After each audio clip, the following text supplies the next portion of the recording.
This channel does not promote any violent, harmful, or illegal activities. All content provided by this channel is meant for an educational purpose only. বাংলাদেশে আবারও মৌলবাদীদের আস্ফালন, মহিলাদের ওপর চাপাচ্ছে একের পর এক নিয়মের বিড়ি। এবার মহিলাদের ফুটবল খেলাতেও আপত্তি, খেলা আটকাতে ভাঙচুর চালানোর অভিযোগ। মহিলাদের পর্দা প্রথা মানতে হবে, তাদের এভাবে খেলাধুলো করার অধিকার নেই বলেই দাবি করেছে মৌলবাদীরা। নতুন বাংলাদেশে এই ঘটনাটি ঘটেছে জয়পুরহাটের আক্কেলপুর উপজেলায়। মঙ্গলবার তিলকপুর উচ্চ বিদ্যালয়ের খেলার মাঠে মহিলাদের ফুটবল টুর্নামেন্ট চলছিল। এমন সময় কিছু লোকজন এসে মাঠে দেওয়া টিনের বেড়া ভাঙচুর করে। ভাঙচুরের ওই ভিডিও ভাইরাল হয়।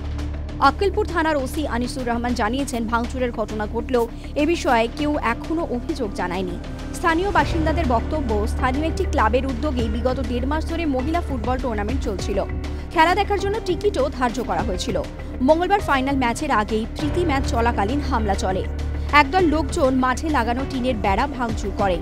ভাইরাল ভিডিওয় হামলা চালানোর আগে তাদের বলতে শোনা যায়, মহিলাদের ফুটবল খেলার কোনো অধিকার নেই। প্রসঙ্গত, ইউনূস সরকার আসার পরই বাংলাদেশে মহিলাদের বাজারে যাওয়ার উপরেও নিষেধাজ্ঞা জারি করা হয়েছিল। মহিলাদের কোনো জিনিস বিক্রি করতেও বারণ করা হয়। TV9 Bangla digital.